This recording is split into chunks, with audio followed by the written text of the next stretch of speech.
For 15 years, she gave everything, her career, her health, her freedom, to care for her husband in a wheelchair. Every night she listened for his breathing. Every day she pushed him through life, while neighbors praised her loyalty. But one evening, she came home early, and the chair was empty, still warm. What she saw next shattered her world. The man she thought broken was walking straight into the arms of another woman. Was her entire marriage built on love, or on the cruelest deception imaginable?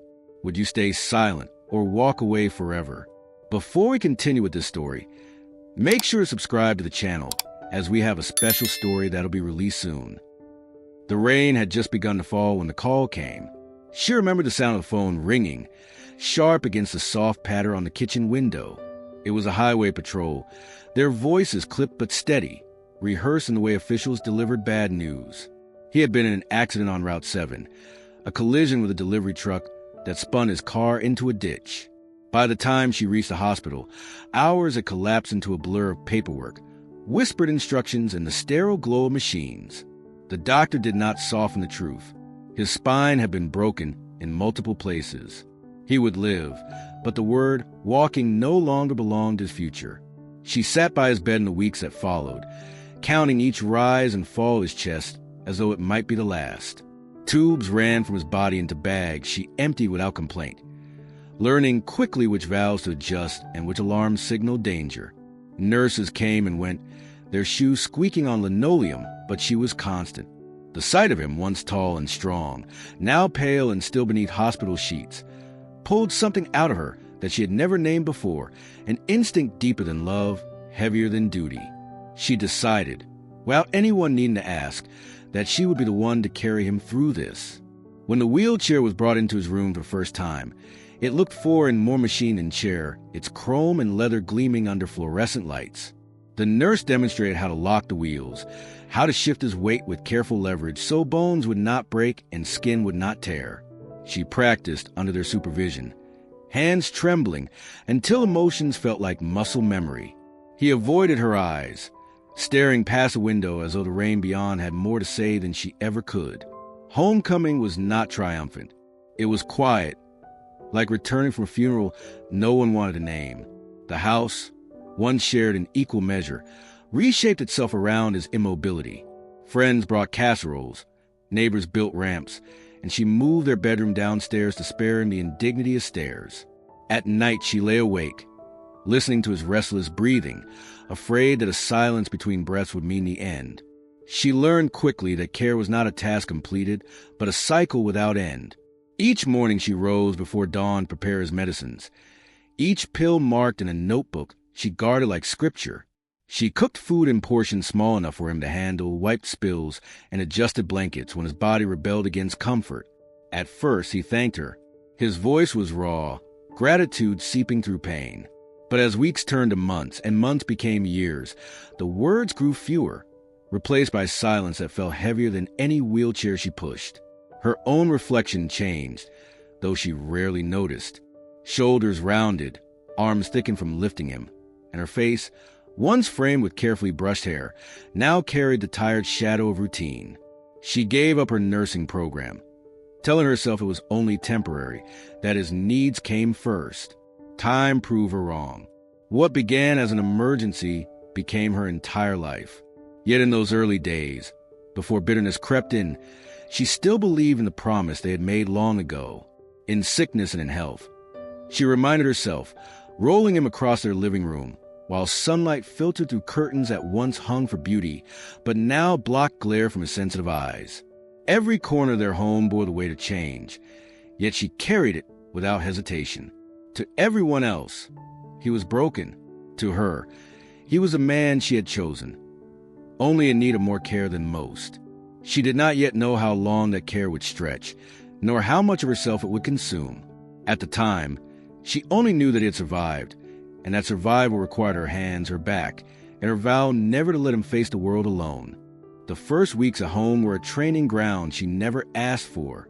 Hospitals had their routines, their nurses, their machines, but in their quiet house there was only her and him. She had to learn quickly what it meant to turn a life into care, and the body she had once leaned against in bed became something she now had to lift, balance, and steady with her own strength. At first, the task seemed impossible. When she wrapped her arms beneath his shoulders to transfer him from the wheelchair to the bed, his weight felt like stone. Muscles strained, her breath caught, and more than once she stumbled, terrified she would drop him. But each day brought repetition, and repetition built endurance. Within a month, her arms grew stronger, her movements smoother, and her body adjusted to the rhythm of carrying another life along with her own. Bathing became another test. The first time she wheeled him into the tiled bathroom, she felt clumsy, unsure where to place towels, how to keep water warm long enough, how to maintain his dignity when he sat exposed under her careful hands.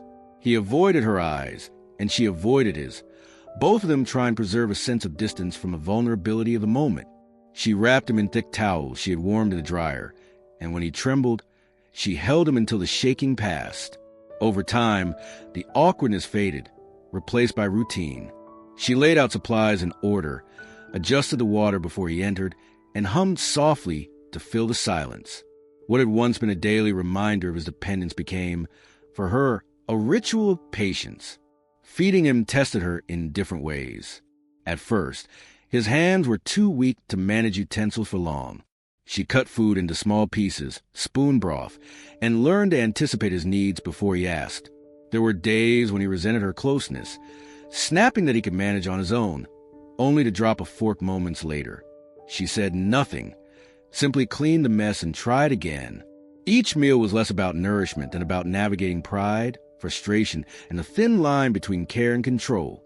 She learned to place his plate just within reach, to guide rather than dominate, allowing him to feel capable even when he struggled. Her own life shrank around these tasks. She rose at dawn to prepare the day's schedule, pills measured, meals planned, clothes ready. The rhythm of her existence bent around his needs so completely that she stopped noticing the absence of her old routines. Friends invited her out, but she declined. The church choir asked if she would return, but Sundays became days of laundry and restocking supplies. Even the mirror lost its place in her mornings. Her hair stayed tied back, her clothes chosen for comfort and function rather than style. She moved through each day with the quiet efficiency of someone who no longer thought of herself first. Neighbors admired her devotion. Some said she was a saint. Others whispered that she was wasting her best years. She didn't listen. When she tucked him into bed at night, adjusting the pillows beneath his legs so he wouldn't ache, she told herself this was love in its truest form. It was not romance, not the flowers and promises of youth, but the steady lifting, bathing, feeding, and forgiving that kept him alive. What she didn't know yet was how heavy that weight would become, or how much of herself she was slowly giving away with each careful movement. For now, all she understood was that he needed her, and she would not fail him. The house that once carried the echoes of laughter and footsteps soon became a workshop of necessity. Every corner, every doorway, every stair reminded her of what he could no longer do. At first, she tried to manage without changing much, maneuvering the wheelchair through narrow hallways, lifting him awkwardly over thresholds that caught the wheels, struggling with the steep wooden stairs that divided the upstairs bedroom from the rest of the house. But each struggle carried risk, and after the third time she nearly lost her grip while guiding him down. She admitted the truth. If the house was to remain their home, it would have to change as completely as their lives had. The first modification came in the form of ramps. She called a neighbor who had once worked construction, and together they measured the front steps. Within days, planks replaced stone, rails replaced open air, and a familiar entrance took on the look of a passage designed for wheels rather than feet. At first, she mourned the loss of the old steps, the ones she had climbed in heels on their wedding night, the ones where she had set down groceries with her arms full, calling for him to help. Now they were gone, and in their place was function stripped of sentiment. Still, the sight of him rolling down safely, without her struggling to steady his weight, eased the sting. Inside, the work grew more invasive. The hallway walls, once filled with framed photographs, had to be pushed back. She packed the pictures into boxes, watching as a contractor cut through plaster and wood to widen the passage by several inches. The dust clung to her hair, the noise rattled her bones, and when the work was done, The house felt strange, as though its memory had been disturbed. Yet the wheelchair glided more easily now, and she told herself that comfort had to come before nostalgia. The stairs posed the greatest challenge. They had slept upstairs since the day they bought the house, choosing the largest bedroom with a window that looked out across the maple trees. But stairs could not be widened or softened. Every attempt to carry him up or down risked disaster. The only answer was to abandon the upstairs altogether. She cleared out the dining room, moving the heavy oak table into storage and pushing the china cabinet against the wall. There, in the room that once hosted family dinners, she set up a hospital bed. She arranged his dresser nearby, placed a television at an angle he could see, and added a chair where she could sit in the evenings. What had been a space for gathering now became a space for surviving. Each change left its mark on her. She carried boxes, lifted furniture, scrubbed sawdust on the floor, and tried not to think of what had been lost. The kitchen doorway was cut wider, the bathroom fitted with rails and a bench, the rug rolled up to prevent wheels from catching. What once was a home filled with character became a house of adaptations. She did not decorate anymore. She arranged. She did not choose colors for beauty, only for practicality. The house ceased to belong to them equally and became an extension of his needs.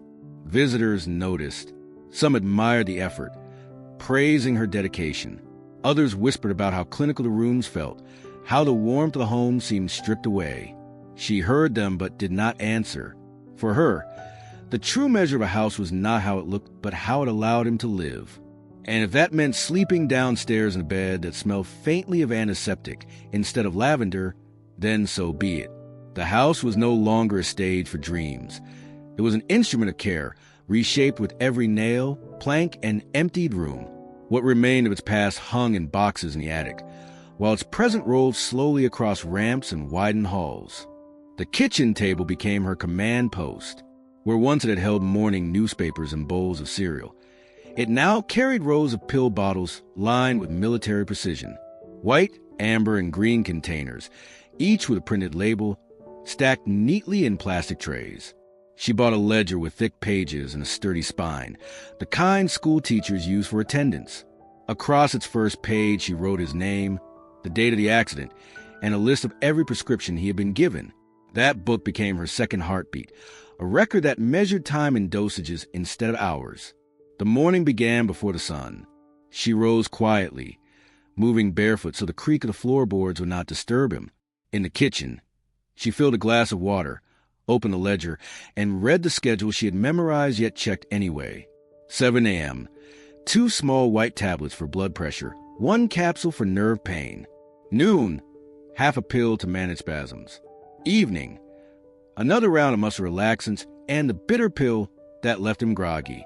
She marked each taken dose with precise tick, her pen pressing deep enough to leave indentations on the next page. If ever anyone questioned her care, she could open the ledger and show proof, dates, times, and initials written in her careful hand. The bottles multiplied over the years. New doctors prescribed new treatments, and with them came side effects that demanded more prescriptions. 1 pill to ease nausea caused by another pill meant to control seizures. A patch on his skin to regulate pain created rashes, treated with a cream that required refrigeration. Soon the refrigerator shelves, once filled with jars of jam and leftovers, held bottles with printed warnings in bold red letters. She reorganized her kitchen around them, pushing aside her own habits for the strict order of his needs. It was not only the logging that consumed her, but the vigilance. She learned the names of the pills, as though they were members of the household. Gabapentin, baclofen, diazepam. She could recite their dosages, colors, and shapes in her sleep. She knew which ones could be cut and which must never be halved, which had to be taken with food, and which required an empty stomach. She learned the dangers of missing a dose, the signs of overdose, the delicate balance that kept his body from tipping into pain too deep to endure. She set alarms on her watch, subtle reminders that pulled her away from laundry, meals, or the rare moments she sat with a book. At the chime, she rose, returned to the table, and measured out the next dose. If visitors interrupted, she excused herself, unwilling to risk distraction. Even conversations with him sometimes stopped mid-sentence, the medicine taking priority over words. He resented it at times, muttering that she treated him like a child, but she ignored the complaint. Better a child alive and cared for than a man lost to a missed pill. Over the years, the ledger grew heavy with ink. Pages filled with columns of times, initials, and occasional notes about side effects. Dizzy today. Skin rash worsening. Slept poorly. The book became a diary of his decline, written not in stories but in pharmaceutical records. She kept it close, sliding it into the drawer by the table each night, as if thieves might covet such a record. More than once, she caught herself smoothing its cover with the same tenderness she once reserved for photo albums. In this system she found order, but also chains. The pills dictated her life, narrowing her hours into measured doses. Vacations were unthinkable, even day trips rare, because the rhythm of medicine allowed no freedom. She told herself she did not mind, that this was simply the shape of devotion. Yet sometimes, late at night, as she recorded the final dose of the day, she paused, pen hovering, and wondered if she had become less wife and more nurse. The ledger did not answer. It only waited for the next line, the next tick, the next day of care to be logged without end. The nights stretched longer than the days. In daylight, she could move from task to task, her body occupied by cooking, lifting, cleaning, measuring pills. But when the lamps were turned off and the house sank into quiet, there was only the sound of his breathing and her own thoughts pressing in. She lay beside him, not in the bed they had once shared upstairs, but in the narrow cot she placed near his hospital bed and converted dining room. From that spot, she could hear every shift in his breathing, every pause that made her chest tighten until the next exhale came. Sleep no longer belonged to her. It belonged to him, parceled out in shallow intervals between his discomforts. Some nights he moaned without waking, his body twisting into spasms that rattled the bed frame. She would rise instantly, hands steady even as her heart pounded, massaging his legs until muscles eased or fetching the pills that dulled the pain. Other nights he whispered her name, his voice hoarse with thirst, and she would bring the glass of water already waiting on the nightstand, holding it to his lips like a mother tending a restless child. There were nights when he said nothing at all, only let out a sharp intake of breath that told her something inside hurt more than words could carry. She sat through those moments, rubbing his hand, waiting for the tightness in his jaw to loosen. The hours between midnight and dawn became her private world. The town outside slept, neighbors oblivious to the quiet vigilance inside the house. Streetlights glowed through thin curtains, casting faint lines across the walls, and the refrigerator hummed in the kitchen, the only other sound in a house that felt suspended. She often read during those hours, not novels but medical guides she borrowed from the library, try to understand what new symptom might mean, what hidden danger could be prevented if she knew enough. Sometimes she wrote in the medicine ledger, adding small notes about his night restlessness, knowing the doctor would barely glance at them but keeping them anyway. Her own body grew accustomed to exhaustion. She learned to rest in fragments, closing her eyes for 10 minutes here, 20 minutes there, always half listening for the change in his breathing that would pull her upright. Friends told her she looked tired, that she needed to take better care of herself, but they did not hear the silence she lived inside, the silence that was never empty, only waiting for the next need. She told them she managed, and in truth she did, but managing meant living in a state of constant alertness, her body trained awake at the faintest sound. On rare nights when he slept deeply, she would watch him in the dark, his face softened by dreams, the lines of pain erased for a few precious hours. In those moments, she remembered the man he had been before the accident, tall and strong, shoulders unbent. She reached out sometimes, brushing his hair back from his forehead, and whispered words he did not hear: love, memory, gratitude. Things she no longer said aloud in the brightness of day, because the weight of routine had stolen their place. The silence of night was not peace for her. It was duty stretched thin across hours. Every sigh, every twitch, every long pause was a summons. She answered each one without complaint. But inside she wondered how many more nights she would spend listening instead of sleeping, guarding instead of dreaming. The darkness gave no answer, only the steady rhythm of breath that tethered her to her promise, hour after hour, year after year.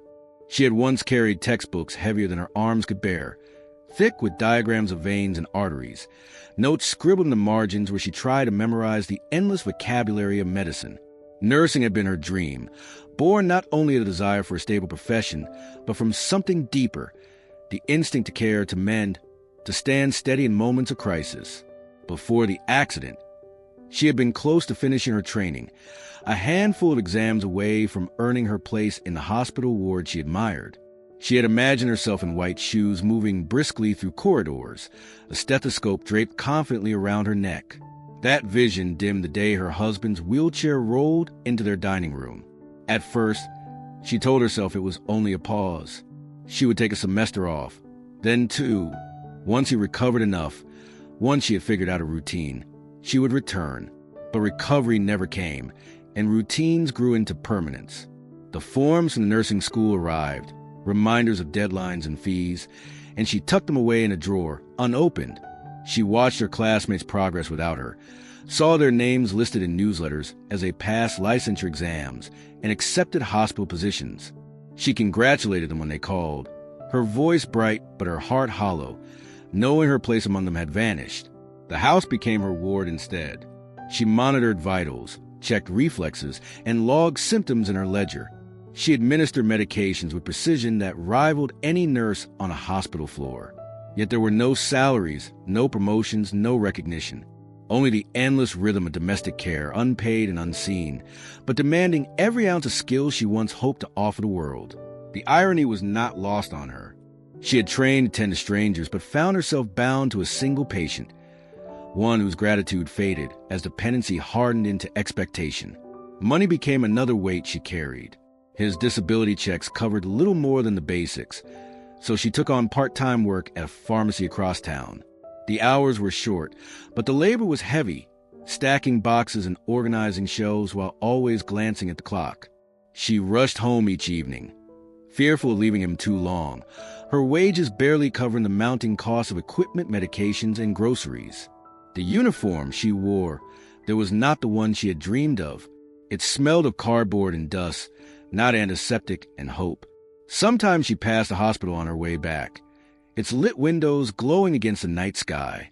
She imagined herself inside, charting patients' progress, working alongside doctors, making decisions that mattered beyond the walls of her own home. The ache in her chest was sharp, but she said nothing. Dreams, she reminded herself, were luxuries, and luxuries had no place in a life built around wheelchairs and ramps. Her hands, though, betrayed her longing. They were steady, skilled, precise, the hands of a nurse without the title. When she bandaged a scrape he earned from shifting awkwardly, when she massaged knots from his shoulders, when she adjusted his medication based on symptoms before the doctor even noticed, she felt both pride and sorrow. Pride that she could still do what she had trained for, sorrow that no certificate would ever bear her name. Years slipped by in this rhythm. The textbooks gathered dust in a box on the bed, pages yellowing, ink fading. The stethoscope she had once cherished hung and used in the closet. And yet, in quiet moments, she still imagined what might have been. The life she had built was one of service, but it was service in shadows, with no applause, no paycheck, and no end. What had been ambition became sacrifice, and what had been sacrifice became her identity. The career she lost became a silence she carried, as constant as the weight of the man she cared for every day. The neighborhood had always been close enough that curtains swayed when someone passed, and gossip traveled faster than the mail. When the accident first happened, neighbors arrived with casseroles, folded blankets, and offers of rides. They stood on the porch with soft voices, saying how brave she was, how strong she looked, how lucky he was to have her. At that time, she accepted their kindness with weary gratitude, believing their presence meant support. But as the months became years, their visits grew less frequent, replaced by glances from driveways and whispers carried across fences. From her front window, she often saw them watching. The woman next door, watering her flowers, paused to stare when she pushed his wheelchair down the ramp. Across the street, an older couple stopped their walk to observe as she loaded groceries into the car while keeping him shaded beneath an umbrella. Some expressions carried admiration, nods of respect for her devotion. Others held something different, a mixture of pity and disbelief. People wondered silently how she managed, why she carried so much alone, whether her sacrifice had swallowed her life whole. In small towns, stories rarely stay private. At the grocery store, she caught fragments of conversations not meant for her. She gave up everything. 15 years, can you imagine? Or, he must be grateful, but is gratitude enough? Some voices softened when they spoke, but others carried judgment, questioning whether loyalty had turned into burden too heavy for one woman to bear. She never answered. She only finished her shopping and returned home, where silence awaited. Children on bicycles sometimes rode circles in front of the house, staring at the ramp as if it were a monument. Their laughter rang out, unbothered by the weight the ramp represented. She wondered if they even understood what it meant, or if they thought it was just another odd feature of the neighborhood. For her, it was not wood and nails, but the symbol of years carved out her life, each plank tied to a moment when she chose care over everything else. There were still those who admired her openly. Mrs. Turner, the widow at the end of the street, stopped by with pies and words of encouragement. She said often that the wife was a picture of devotion, a woman who embodied vows others too easily broke. A few neighbors offered to mow the lawn or shovel snow, though she noticed their help always came in spurts. Generous for a season, then gone again when their own lives grew busy. Admiration, she learned, was easy given words but harder to sustain in deeds. She sometimes overheard harsher tones as well. At the diner, two men once muttered that no one should give up a whole life like that she was wasting her years on someone who couldn't even stand. Their words stung, though she pretended not to hear. She told herself she didn't care what others thought, but in the quiet hours of night, their voices returned. Feeding doubts she tried to silence.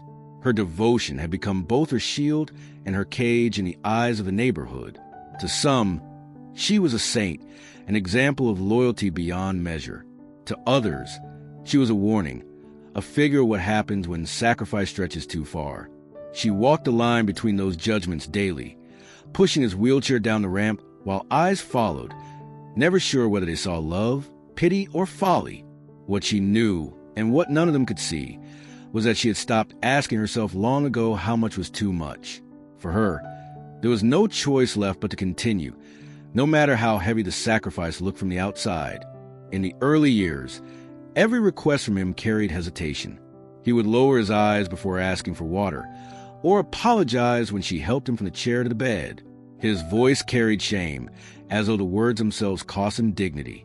She responded with patience, reassuring him each time that it was no trouble, that this was simply what love required.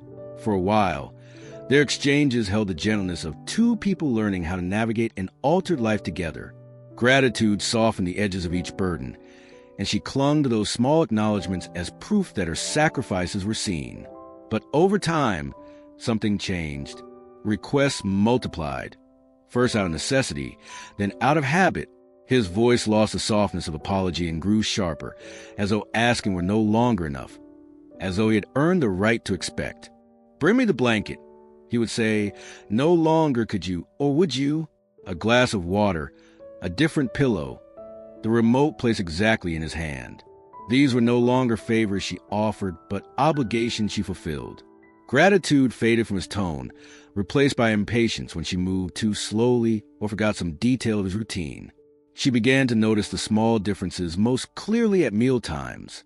At first, he'd thank her for every dish, even if it was nothing more than soup and bread.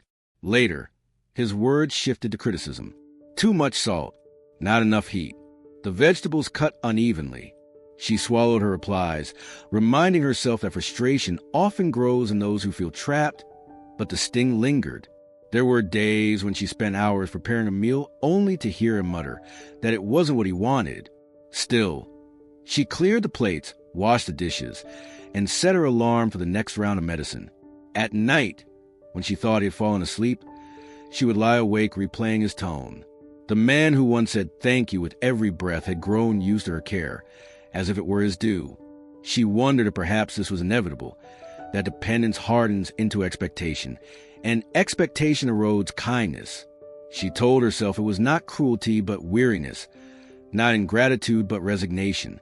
Yet the quiet ache in her chest deepened each time his hand waved her over without a word, as though she were simply part of the furniture there to serve. The neighbors who admired her devotion did not see this side of him. To them, he was a man confined to a chair, and she was a tireless wife who never complained. They did not hear his sharp commands in the middle of the night, or watch his eyes flick toward her with irritation when she was a moment too late. She carried those moments alone, storing them in silence the way she logged his medicines in the ledger, each one a record of how their life had shifted. And still she complied, not because she enjoyed it, not even because she believed the request reasonable, but because she had long ago tied her life to his survival. To deny him, even in small things, felt like breaking the vows she had remade every day since the accident. So she lifted, fetched, arranged, and soothed her own needs buried beneath his growing sense of entitlement. The man who once asked softly had learned to command, and she, without protest, had learned to obey. What she did not yet see was how deeply this pattern would root itself, and how it would reshape the way both of them understood love. The first visits came in a flurry after the accident, when sympathy was still fresh and the weight of what had happened had not yet settled into permanence. His brothers and sisters arrived with flowers, homemade casseroles, and voices full of worry. They sat in the living room, speaking in hushed tones as though the walls themselves might break if their words grew too loud. They asked questions about his condition, about the doctor's opinions, about what the future might hold. In those early weeks, she welcomed them, grateful for company, grateful for a reminder that she was not entirely alone. But as the years unfolded, the visits grew scarce. Life called them back to their own homes, their jobs, their children's needs. Phone calls replaced their presence, and even those became less frequent. Holidays and birthdays were marked by brief appearances, often accompanied by gifts meant to soften their absence. A fruit basket, a sweater, a gift card slipped into an envelope. When they did appear, they arrived with the air of guests, not family, their shoes tracking mud on the ramp she had scrubbed, their words full of advice but their hands empty of help. They often spoke as though they understood the weight she carried. "You need to take some time for yourself," his sister would say, glancing at the ledger of medicines on the kitchen table. "You can't pour from an empty cup." But when she asked if they might stay with him for a few hours, so she could rest, their eyes shifted away, excuses tumbling out about work obligations or travel schedules. One brother suggested hiring outside help, as though money flowed freely in their household, as though she had not already stretched every dollar thin to cover medications and equipment. Their words left her with the bitter taste of being lectured by those who did not live what she lived. He seemed to take their presence as a reminder of what he had lost. Around his siblings, he became quieter, sometimes even sullen, as though their able bodies cast his immobility into sharper relief. They patted his shoulder, spoke to him in tones that carried pity more than respect, and then, when the visit ended, they left her to gather the dishes, wheel him back to the bedroom, and resume the endless routine. Their absence after those moments felt heavier than before, the silence in the house more pronounced. She noticed, too, that their visits often carried judgment. They glanced around the altered home, at the hospital bed in the dining room, at the ramps and rails that had replaced familiar furniture, and their expressions betrayed discomfort. "It's so clinical in here," one sister remarked once, as though the house had become a place she would not choose to live. They never stayed long, an hour, maybe two, and then they were gone, back to the lives that had continued without interruption. With each passing year, she stopped expecting their help. She no longer asked, no longer hinted at her own exhaustion. She learned that the responsibility was hers alone, that siblings who shared his childhood would not share his care. Their rare appearances became performances, moments for them to reassure themselves that they had not abandoned him entirely, even as the truth lay in hands that never touched a wheelchair handle, never marked a pill bottle, never stayed to the long hours of the night. When the door closed behind them, she often stood in the hallway for a moment, holding the silence in her chest. It was not anger she felt, not even disappointment anymore, but a deep acceptance. She was isolated in her duty, tethered to it in ways no one else would be. Family ties, she had learned, stretched easily but rarely bore weight. And so she returned to him, to the chair, to the ledger, to the life that was hers alone to carry, knowing the next visit, whenever it came, would change nothing. The sound of the wheelchair became as familiar as the ticking of a clock. At first, the squeaks and groans unsettled her, each one a reminder of metal straining against weight, of bolts loosening, of the fragility of the life she was managing. But as months became years, those sounds wove themselves into the fabric of the house until she no longer startled at them. The creak of the wheels against a ramp, the faint squeal of rubber against tile, the low groan when she locked the brakes at night. These became the soundtrack of their existence, steady, predictable, and strangely comforting in their constancy. Every morning began with it. She rose before him, prepared his medicine and food, and then returned to the bedside. With practiced hands, she helped him into the chair, adjusting his legs, guiding his arms into place. As soon as she released the brake, the familiar creak echoed through the room, marking the start of another day. The neighbors might have heard it through open windows in the summer, a faint metallic groan followed by the steady rhythm of wheels rolling over wood. To them, perhaps it was a reminder of limitation. To her, it was simply life as it now was. The chair left its marks across the floors. The polish of the hallway dulled beneath its path, and the carpet in the living room bore a permanent groove where she turned him each evening toward the television.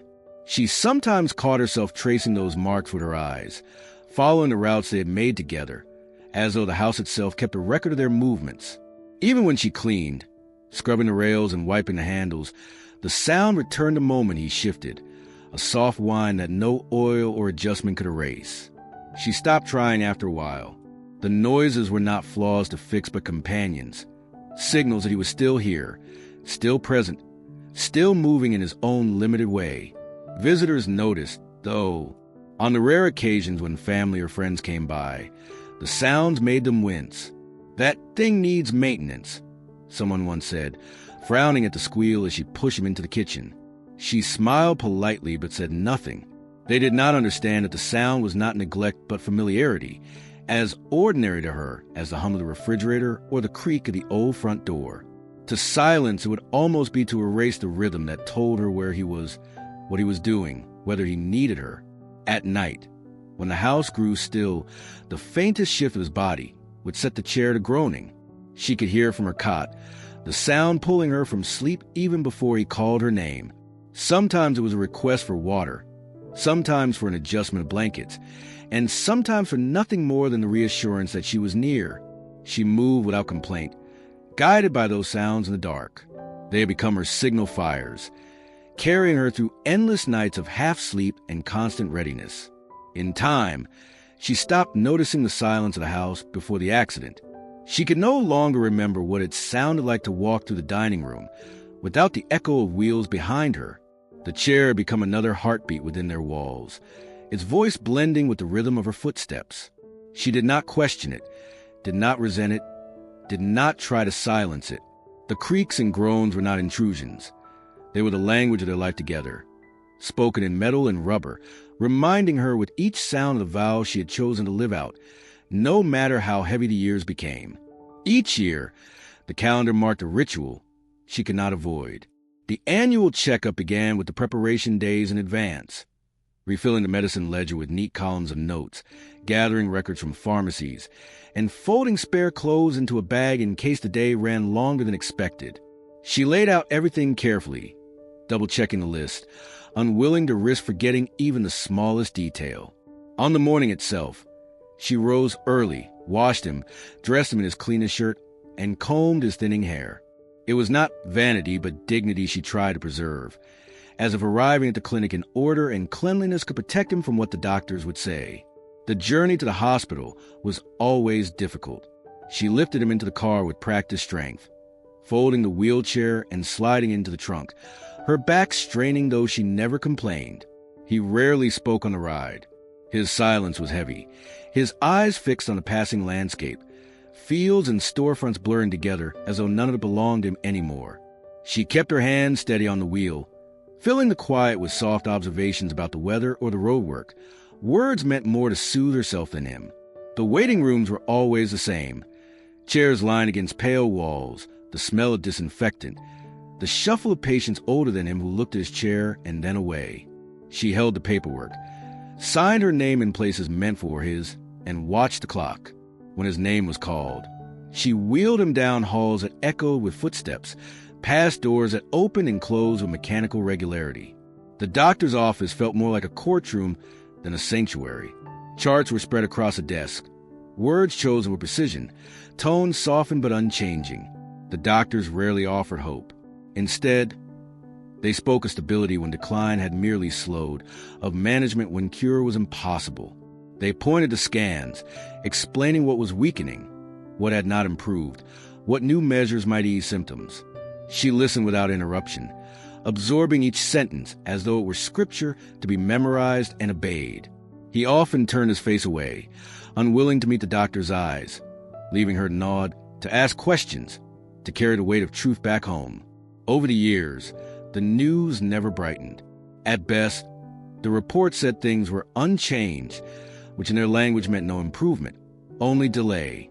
At worst, they warned of further deterioration, of risks that grew sharper with time. She never wept in the office. She sat still, pen in hand, writing notes into the ledger, capturing every word so it could not be forgotten. Later at night, when he slept and the house was quiet, she allowed herself to read those words again, her chest tightening as she whispered them in the dark. For him, the visits became something he dreaded, and he often muttered that there was no point in going. For her, they were unavoidable. She told herself that knowledge was strength, even when the knowledge gave no comfort. Without it, she would feel adrift. With it, she could at least plan, adjust, prepare for the next stage. She carried each prognosis home like a sealed letter, opening it again and again in her mind, even when there was nothing inside but confirmation decline. By the time they returned, exhausted from the hours of travel, waiting, and tests, the house seemed to close around them more tightly. She helped him from the car, unfolded the chair, and pushed him back up the ramp, each groan of the wheels echoing what they both already knew. The years were not giving anything back. Still, she wrote the date in the ledger, drew a careful line beneath the notes, and told herself she would meet the next year with the same resolve. The doctors delivered the words, but she was the one who bore them, holding them in silence like commandments that shaped the life they lived. The day began like every other, without fanfare, without pause. She woke to the familiar creak of his bed as he stirred. His voice, already calling her name before her feet, had touched the floor. The calendar on the kitchen wall carried the date in neat squares, but no one had circled it. No one had marked it with balloons or reminders. It was her birthday, though nothing in the house acknowledged it. She moved through morning as always, guiding him into the wheelchair, preparing his medicine, setting his breakfast on the table with quiet efficiency. He did not look at her any differently, did not notice the slight brightness she had carried when she rose, the small, private hope that maybe this year might be different. The truth struck her slowly, not in one painful blow, but in a series of small absences.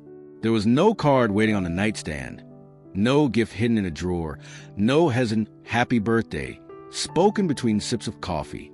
He asked her instead to adjust the cushion beneath him, to fetch another blanket, to turn the television to the channel he preferred. Each request she answered, though her chest grew heavier with each one. She told herself that he must have forgotten, that perhaps the weight of his own condition left little room for dates or celebrations. Still, the silence around the milestone cut deeper than she expected. By midday, the realization had fully settled in. In other years, before the accident, he had always remembered. There had been flowers once, dinners out, even small surprises that made her laugh. Now, 15 years into his immobility, the day had been erased, buried under routines that cared for him but never her. She ate lunch standing at the counter, a sandwich hastily made. While he called from the other room for water, she brought it without complaint.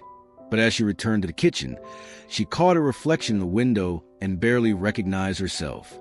Tired eyes, hair pulled back hastily, shoulders slumped with years of weight. It struck her then that birthdays no longer belonged to her at all. They had been given away piece by piece in service to his needs. The phone rang once that afternoon. It was a neighbor asking if she could bake something for the church event on Sunday. The woman did not mention her birthday, though they had once celebrated together years ago with shared cakes and laughter. She said yes to the request, her voice even, her heart quietly folding into itself. No one else called. No card arrived in the mail. The milestone passed like any other day, invisible to the world outside and forgotten within her own home. That evening, as she prepared him for bed, he asked if the sheets had been washed, if the air felt too cold, if she would remember to set the pills by his bedside. She nodded, completing each task with the same care she always gave. When the house fell into silence, she sat alone at the kitchen table with a cup of tea, staring at the calendar.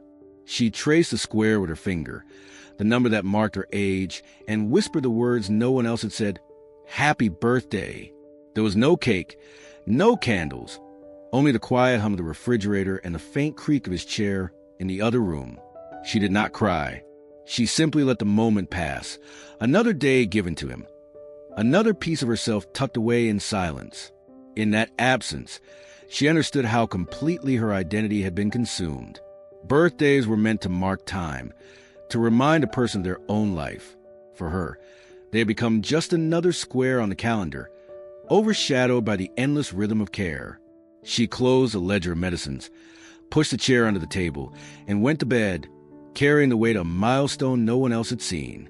The grocery store became one of the few places where she still brushed against the outside world, though even there she never felt entirely free. Each trip required planning. She waited until he had eaten, until his medicines were set in their places, until the water glass and remote were within his reach. Only then did she take her keys, slip her shoes on quickly, and head out the door. She moved with the urgency of someone who knew her time was measured. Every errand shortened by the possibility of a phone call pulling her back.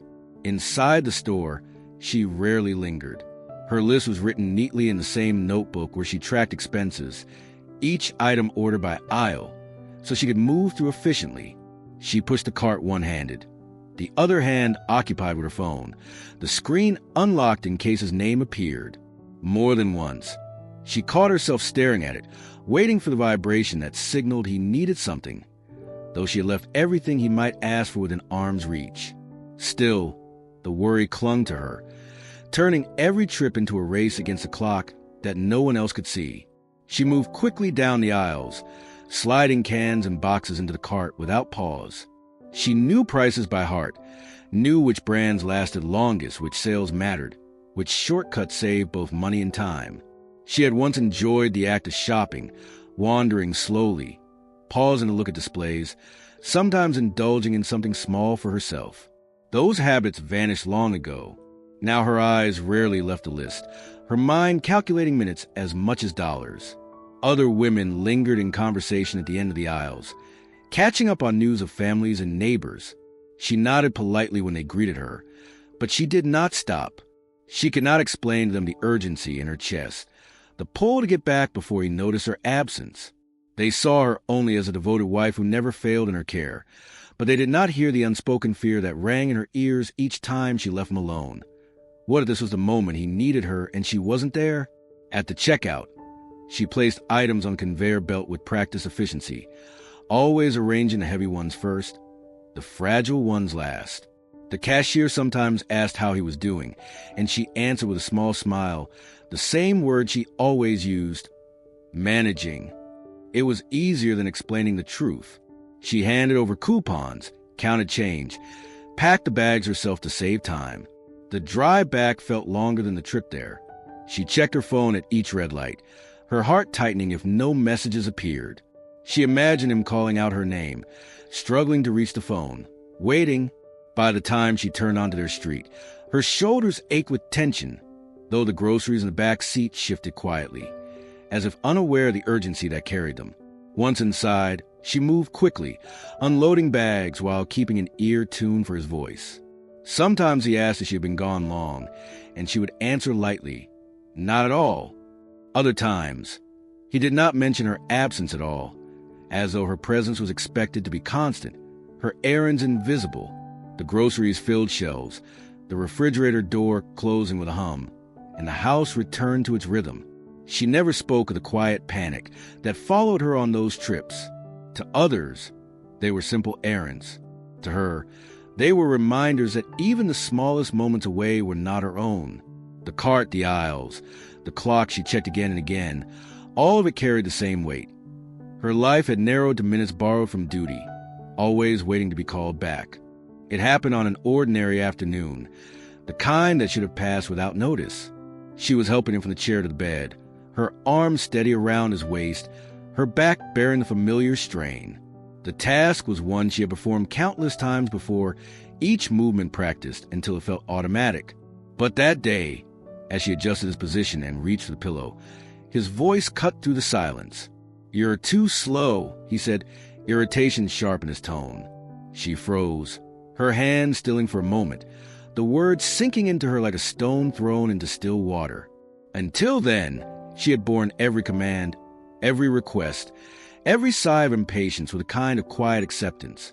She told herself his complaints were born of pain, of frustration, of the endless helplessness he carried. But in that moment, standing bent over him with sweat gathering at her temples, something inside her shifted. For the first time, she felt the sting of anger. It was not loud or dramatic. It was small, sudden, and startling like a spark in dry grass. She finished the task without a word, adjusting the blankets, smoothing the sheets, making sure he was comfortable. Outwardly, nothing changed. Inwardly, her chest burned with resentment. She replayed his tone again and again, the sharpness of it, the dismissal hidden within it. 15 years she had given to this life, each day consumed by his needs, each night broken by his calls. Her body had bent, her dreams had withered, her identity had been reshaped around his survival. And still, he found fault in her pace. As she stood in the kitchen afterward, hands resting on the counter, she realized how foreign the anger felt. For years, she had told herself that patience was the only path, that sacrifice was her role, that love meant endurance without complaint. To feel resentment was to break from that story, to admit that she, too, was human, that she, too, had limits. The thought unsettled her. She poured a glass of water, drank it slowly, and tried to push the feeling away. Yet it lingered, stubborn, like a bruise beneath the skin. That evening, he asked again for help, and she responded as she always did, steady, efficient, quiet. But beneath her silence, the anger stirred. It was not rage against him alone, but against the years, the circumstances, the endless cycle that had consumed her life. She thought of the birthdays forgotten, the career lost, the neighbors who whispered without helping, the family who came only to advise but never to share the burden. And now, on top of it all, he criticized her pace, as if her every moment of labor was not already devoted to him. She did not voice her resentment. She did not allow it to spill into words. But that night, lying on the cot beside his bed, she stared into the darkness and felt the edges of herself harden. For the first time, she questioned not her devotion, but his recognition of it. Did he see her, truly see her, or had she become only a pair of hands, a body moving him from place to place, invisible beyond the task she performed? The anger did not consume her, but it remained. A glimpse, a flicker, a quiet acknowledgement that beneath her endless patience lived a woman who still longed to be more than a servant. She turned on her side, closed her eyes, and listened to his breathing. The sound that once reassured her now carried a faint echo of bitterness. For the first time, she wondered how long she could keep giving without breaking. And though she did not yet know it, that single moment of anger would not be the last. It had marked the beginning of a truth she could no longer deny. That love, when stretched without recognition, could harden into something darker. It was on a rainy afternoon that she opened the cabinet in the hallway, searching for an extra blanket, and found the old photo album tucked behind a stack of linens. Its leather cover was worn, the corners bent, and the gold lettering across the front had faded into barely visible outlines. She had not touched it in years. Her fingers lingered on the surface before she pulled it out, carrying it quietly to the table. The house was still, the only sound the faint hum of the refrigerator and the soft patter of rain against the windows. He was napping in his chair, his breathing deep and steady, and for the first time in a long while, she felt the pull of memory stronger than the weight of duty. The first page revealed their wedding. She almost did not recognize herself. The bright eyes, the smile so wide it seemed lit from within. She saw him as well, tall and strong, standing straight in a suit with an arm wrapped around her waist. They looked fearless, as if the world had been placed in their hands. She traced the photo lightly, her thumb running along the edge of his face. That version of him seemed so distant from the man who now sat dependent on her for every need. She turned the pages slowly. Vacations, birthdays, dinners with friends, all moments reserved before the accident had rearranged their lives. There was a picture of him lifting her in his arms by the edge of a lake, both of them laughing, the water sparkling behind them. Another showed their first house, boxes stacked on the porch, both of them tired but grinning with the thrill of beginning. She remembered the sound of his laugh then, free and unbroken, and for a moment she closed her eyes, hearing it as though it still echoed in the room. Further along, she found a photograph of their trip to the mountains. They had hiked all day, her legs aching, but he had pushed her to keep going until they reached the top. In the picture, he stood tall against the horizon, his arms slung casually around her shoulders. His confidence had once been a force she leaned on without hesitation. Now, looking at the image, she felt both warmth and grief. That man existed still, but only in the stillness of captured memory. She heard him stir in the next room and quickly shut the album, as though the act of remembering were a secret she had to protect. But later, when he asked for water, she caught herself looking at his face differently, layering the memory of the young man in the photos over the features of the man in the chair. It made the contrast sharper, the loss heavier. For years she had lived in constant movement, lifting, bathing, feeding, recording. She had stopped looking back. Yet those photographs reminded her of who they had been before all of it, and of who she had once dreamed they would still become. That night, when the house was dark again, she returned to the album. Alone in the kitchen, she flipped through the pages by the glow of a single lamp. The images felt almost cruel, reminders of what had slipped away. But she could not stop. Each picture was a doorway to a life where she was not yet worn thin, where he was not bound to wheels, where their love had not been tested by years of unending care.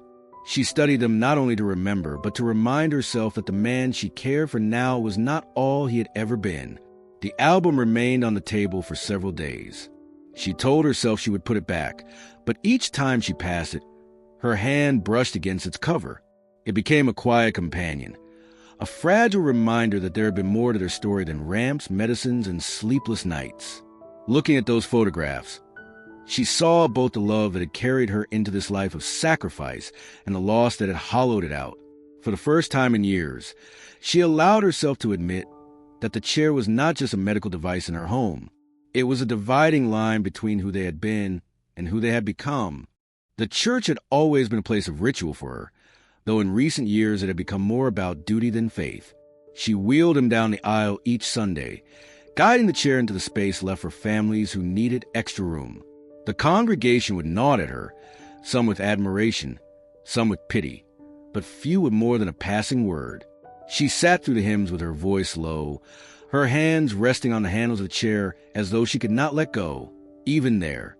It was after one of those services, on a day when the sky outside was heavy with clouds, that the pastor's wife approached her. She was a kind woman, older than she was, with gentle eyes and hands that always seemed busy with some form of care, arranging flowers, holding hymnals, comforting children. That morning she touched her elbow lightly and asked if she might stay for tea in the fellowship hall. She hesitated, glancing at him, but he was already speaking with another parishioner, distracted enough that she felt she could slip away for a short while. The tea was lukewarm, poured from a metal pot that had been set out too long, but it was not the drink that mattered. It was the quiet. They sat at a small table away from the others, voices lowered, as though sharing something fragile. The pastor's wife asked how she was holding up, her words simple but weighted with genuine concern. For a moment, she almost replied with the usual answers. "I'm fine, managing, we're getting by." But something in the woman's steady gaze disarmed her. The words that came out instead were softer, truer. She admitted the years had worn her thin. She spoke of the endless nights of listening for his breathing, of the ledger of medicines that governed her life, of the way his gratitude had faded into expectation. She confessed how birthdays passed unnoticed, how grocery trips felt like sprints against time, how the weight of care had become less about love and more about survival. Her voice trembled at first, but the more she spoke, the more the years seemed to pour out of her. The pastor's wife did not interrupt. She simply listened, her hands folded on the table, her eyes never leaving hers. That silence, steady and unbroken, felt like a kindness she had not known in years. No advice was given, no judgments made, only the acknowledgement that her words were worth hearing. For the first time, she did not feel like a shadow behind his chair, but like a person whose story mattered. When she finally stopped speaking, drained from the release, the pastor's wife reached across the table and held her hand. Her palm was warm, her grip firm, and the gesture said more than any sermon could have. She did not promise relief or miracles, only the assurance that she was seen. That was enough to bring tears she had held back for too long. She brushed them away quickly, embarrassed, but the older woman only squeezed her hand tighter. Later, when she wheeled him back to the car, she carried that conversation inside her like a hidden flame. Nothing in her life had changed. The Ram still waited at the door. The pills still needed sorting. The wheelchair still creaked with each movement. But the burden felt lighter for having been spoken aloud, even if only for a few moments. She realized then that silence had been her heaviest companion. In the quiet of the house, her thoughts had echoed without reply. In that small corner of the church, with one woman's listening ear, she had found space to breathe. She never told him about the talk. He would not have understood, or perhaps he would have dismissed it. Instead, she kept it as her own, a private confession that gave her strength to continue. The toll of years remained, but now it was marked by the memory of a hand holding hers, reminding her that she was more than a life she carried on her shoulders. It began one morning in late spring, when the air carried the faint scent of blossoms from a yard, and the sunlight reached farther across the living room floor. She had set out his clothes, prepared his medicines, and was already making a list of what she would pack for his upcoming doctor's appointment when he spoke. His voice was firm, almost abrupt, in a way that startled her. "You don't have to come this time," he said, his hands resting on the arms of the wheelchair, as though he had rehearsed the words.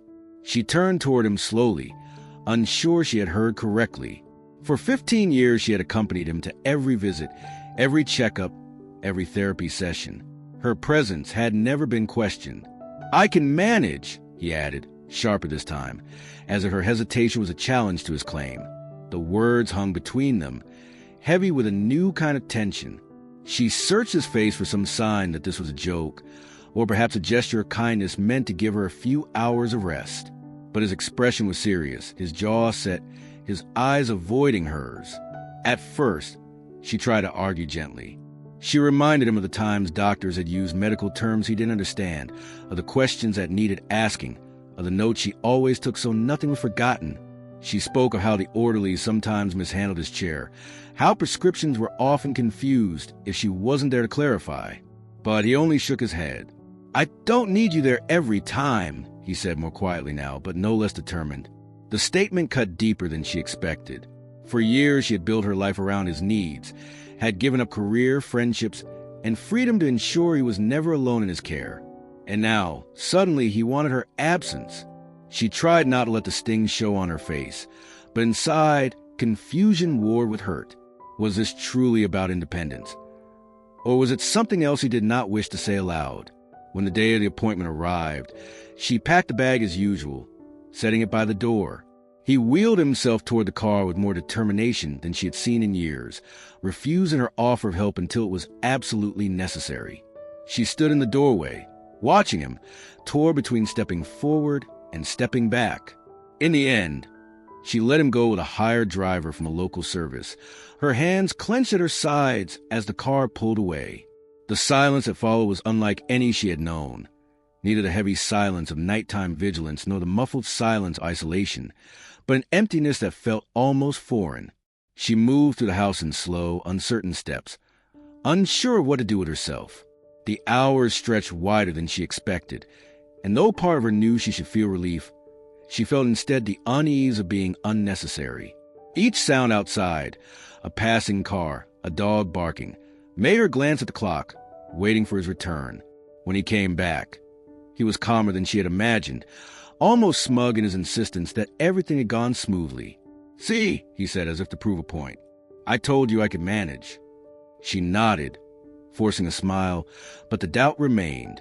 Something in his tone felt less like independence and more like secrecy. For the first time, she wondered if he wanted distance not because he longed for freedom, but because there was something he did not want her to see. That night, as she closed the medicine ledger and dimmed the lights, she lay awake replaying the words, "I can manage." They sounded different now, carrying an undercurrent she could not yet name.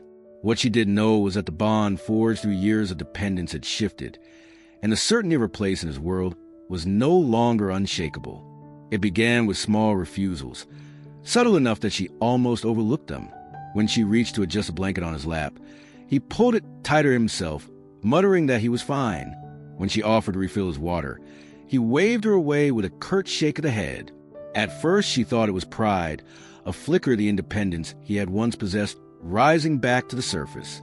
She even welcomed it, telling herself it might ease her burden if he managed small tasks alone. But the pattern grew, expanding beyond gestures into a quiet wall that he built between them. He no longer let her accompany him to every appointment, insisting more firmly each time that she stay behind. "You've done enough," he would say, his tone carrying a finality that left no room for discussion. When she pressed for details afterward, what the doctor said, whether his medications had changed, his answers were short, clipped, unsatisfying.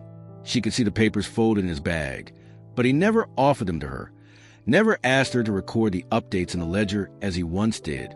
He began keeping certain bottles of pills in a drawer instead of the kitchen cabinet, claiming it was easier for him, though she noticed how carefully he guarded their placement. Even conversations shifted. He grew quieter in the evenings, staring at the television with an intensity that suggested his mind was elsewhere. When she asked what he was thinking, he shrugged or changed the subject. Once when she pressed, he snapped, "Not everything has to be reported to you." The words stung more than she let on. For years, her presence had been constant, her involvement absolute. Now, suddenly, she was being treated like an intruder in a life she had sacrificed everything to sustain. She told herself it was natural for a man to resist dependency after so long, that his secretiveness was only another form of pride. But something about it unsettled her. Pride usually came with defiance, with attempts to do more on his own. What she saw instead were long silences. Private calls he ended quickly when she entered the room, an unexplained fatigue that he brushed off with a shake of his head. His withdrawal did not feel like strength returning. It felt like distance being forced. The nights grew colder between them. He no longer called her as often for small comforts, no longer reached for her hand when spasms racked his body. Instead, he endured in silence, his jaw clenched, his eyes fixed on the ceiling. She still rose to help, still adjusted pillows and fetched water, but he accepted her touch stiffly, as though each act of care were an intrusion. The man who had once depended on her for everything now treated her presence as a burden he wished to shed. She confided once more in the pastor's wife, whispering that she feared he was slipping away from her, though not in body. The older woman listened, her eyes heavy with concern, but had no answers. "Sometimes men guard their pride too closely," she offered gently. "It doesn't mean he loves you less." But the reassurance rang hollow. She had given her life to him, and now, when she sought only truth, he gave her shadows. As the weeks passed, the wall between them thickened. She felt it in every refusal, every half-truth, every drawer he closed when he thought she was not looking. And though she tried to convince herself, it was nothing more than the stubbornness of a man tired of being helpless, a deeper unease gnawed at her. It whispered that pride was not the whole story, that his distance hid something she was not meant to see. The house, once filled with the rhythm of routine, now carried the quiet tension of secrets pressing against its walls. The phone bill arrived at the end of the month, folded neatly in its envelope. A familiar presence among the stack of letters she sorted on the kitchen counter. Most months she glanced at it quickly, scanning for the total and writing a check without much thought. This time, though, her eyes caught on a pattern. A number she didn't recognize appeared over and over, listed at the same time each night.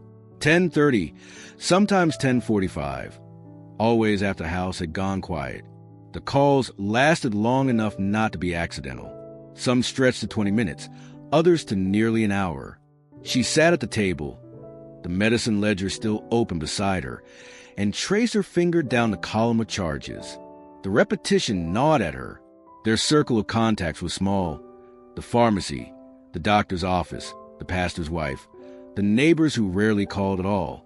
This number did not belong to any of them. It had no name attached, only digits that meant nothing to her. Yet there it was, night after night, a steady presence she had never noticed before. Her first instinct was to ask him.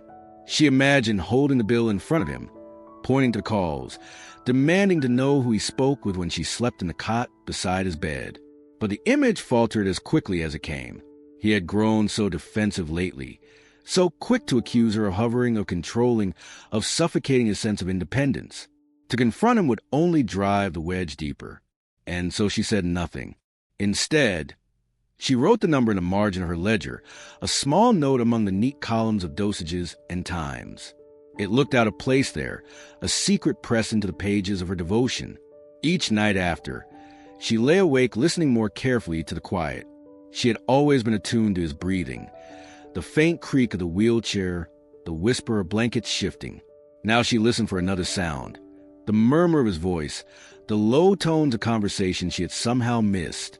Once or twice, she thought she heard it, faint through the walls, but when she rose to check, the house was still.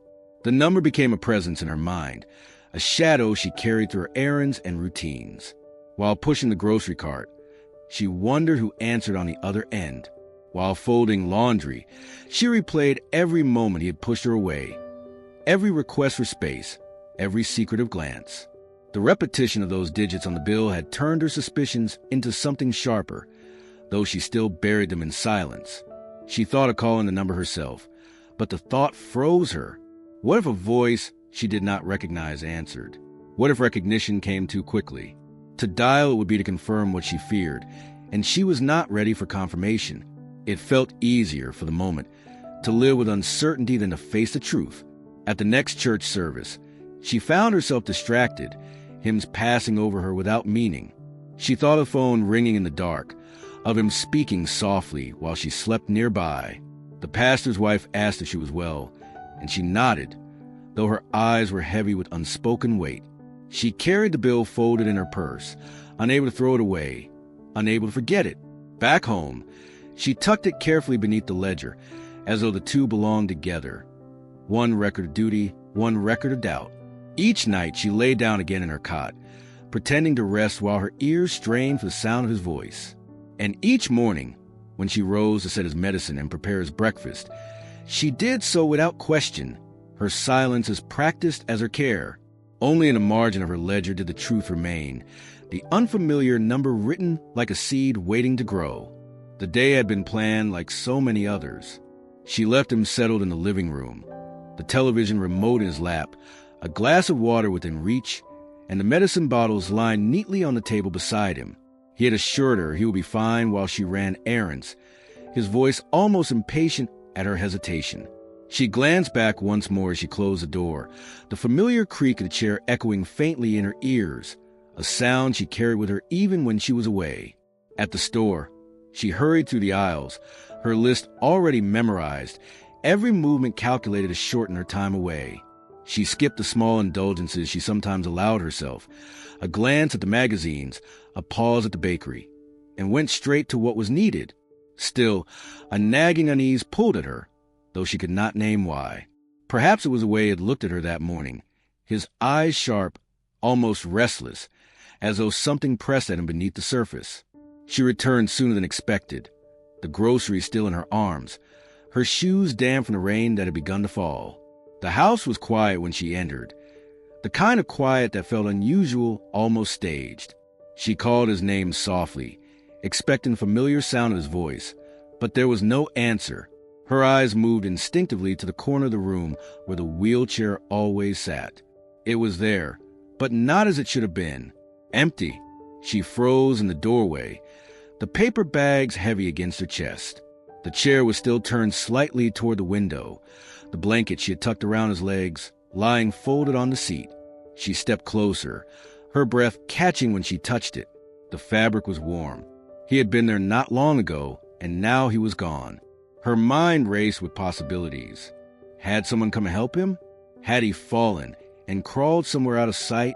She called his name again, louder this time, her voice carrying down the hall. The house gave no reply. The bathroom was empty, the bedroom untouched.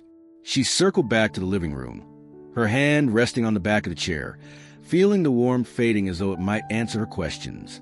The wheelchair had always been his anchor, the object around which their lives revolved.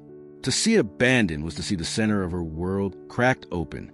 She remembered the countless times she had lifted him into it, the years of creaks and groans that marked their days. And now, with no warning, it sat as a hollow shell, a body-shaped absence she could not explain. She set the groceries down without caring that a bag tipped and an apple rolled across the floor.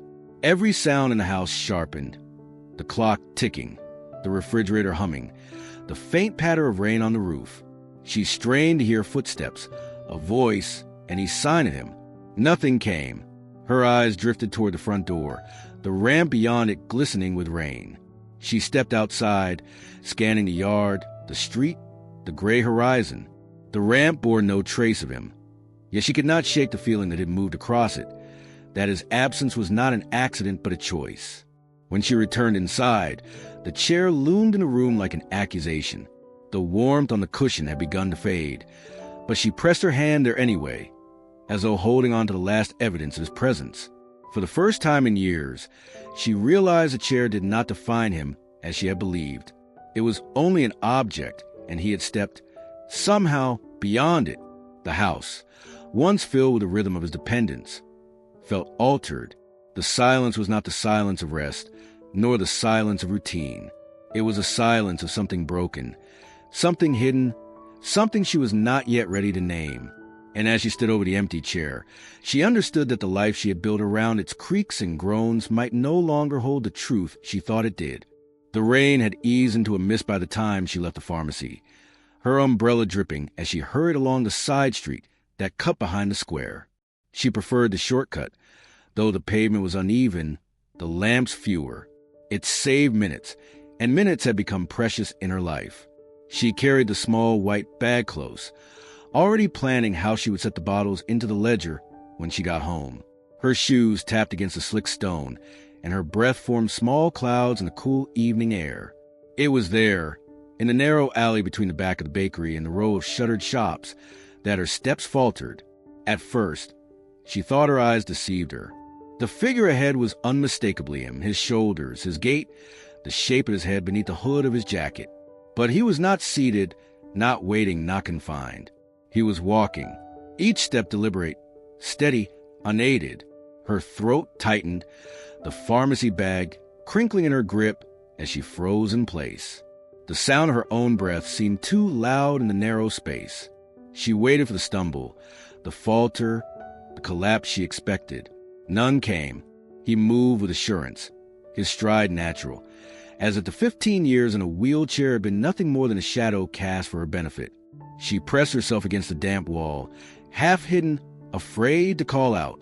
Her mind raced back through years of lifting him, bathing him, adjusting pillows, listening for his breathing in the night.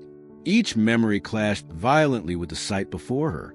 She felt her legs weaken, as though the ground had tilted beneath her.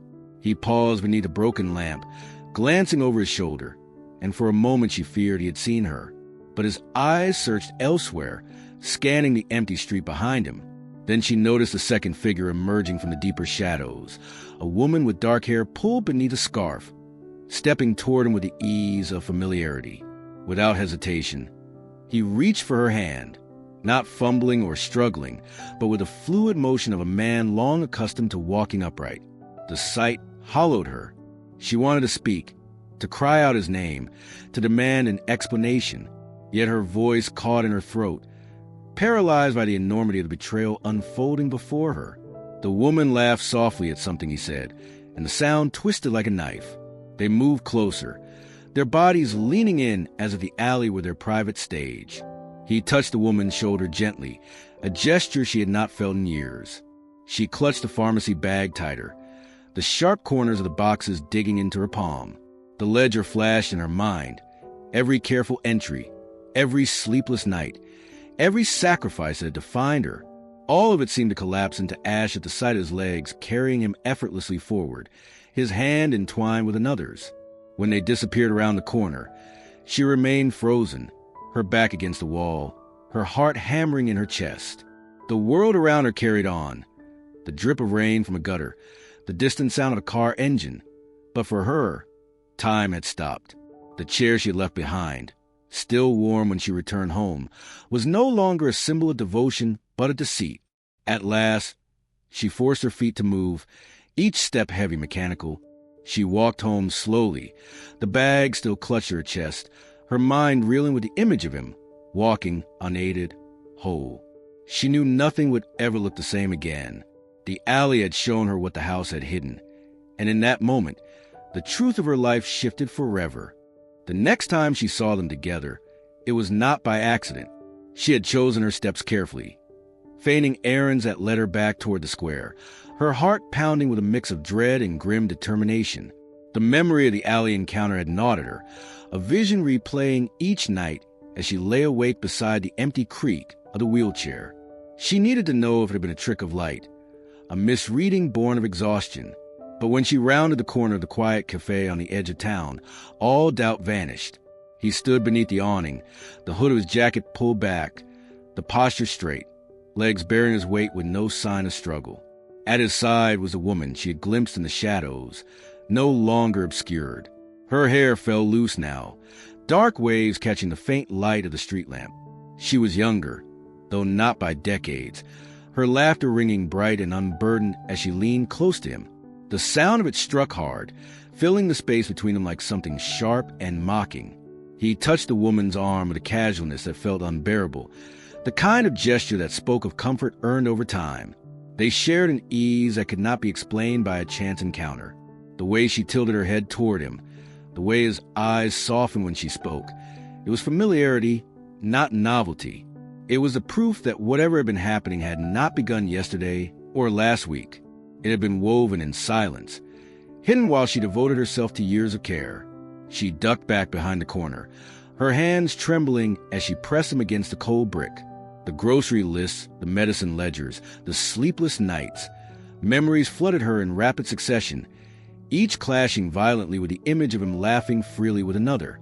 The man who had sat in that chair, demanding patience, commanding her every moment, had reserved his laughter, his vitality, his wholeness for someone else. For a long while, she could not move. She listened to the fragments of their voices drifting through the evening air. The woman teased him about something. She could hear the playful tone, and he answered with a warmth she had not heard in his voice for years. It was not just betrayal of the body, not just deceit about the chair. It was a theft of intimacy, of joy, of the parts of him she believed had been lost forever.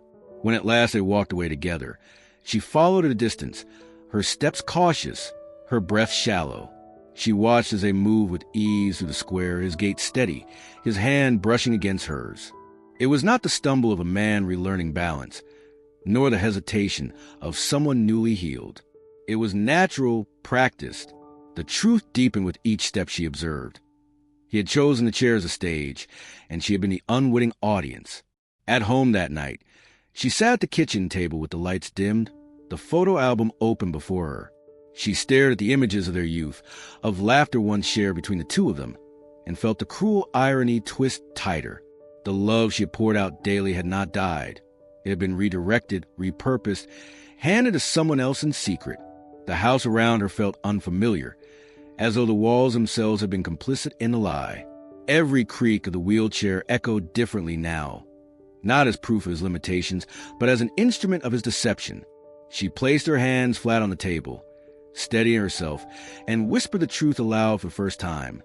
He was never mine alone. The words hung in the air like a confession, a fragile acknowledgement of the years she had carried a burden he no longer bore. The image of the other woman remained fixed in her mind. The ease of her smile, the way she stood close without hesitation. It was not only his legs she had witnessed return to life, but his heart offered elsewhere. The mistress was no longer a shadow. She was real, visible, undeniable. And in that moment, the life she had built on sacrifice and silence cracked open, exposing not devotion but betrayal, raw and undeniable. The night after she saw them together stretched into hours she could not name. She lay on the cot beside his bed, though he had long since drifted into the heavy rhythm of sleep. Her eyes stared into the dark ceiling, her body rigid, her mind unwilling to rest. 15 years unraveled before her, not as a steady thread, but as a tangled knot of memory. Each piece pulled and twisted into something she no longer recognized. She thought first of the accident, the day her life had split in two. She had believed then that her love would hold them together, that devotion could stitch back what was broken. But now she wondered, had he known, even then, that his wounds were not permanent? Had the chair become a refuge, a shield, an instrument he chose? Each hospital visit, each prognosis she clung to like scripture, had those, too, been colored by omissions he never let her see? The routine she built rose in her mind. Every detail once a badge of love. The ledger of medicines written in careful script suddenly felt like the pages of a fool's diary. The nights of silence, when she trained herself to wake at the faintest shift of his breath, now seemed less like care and more like captivity. Hers, not his. The grocery run she rushed through, the neighbors who praised her loyalty, the birthdays forgotten, all of them reframed in a cruel new light. She had been playing her part faithfully while he rehearsed another life beyond her view. She recalled the requests that grew into demands, the way his gratitude thinned into expectation. Once, she had explained it as frustration, as the bitterness of a man robbed of freedom. Now she saw it differently. Perhaps his sharpness had come from contempt, from knowing that she bore the weight he had long since chosen to lay down. Every sigh, every complaint, every sharp word replayed in her head like lines from a script designed to keep her small, to keep her serving. The old photo album lay still on the table where she had left it, its open pages showing the faces of who they once were. She had studied them with longing before, but now they looked back at her with something colder. Those smiles, those arms entwined, felt like strangers' lives.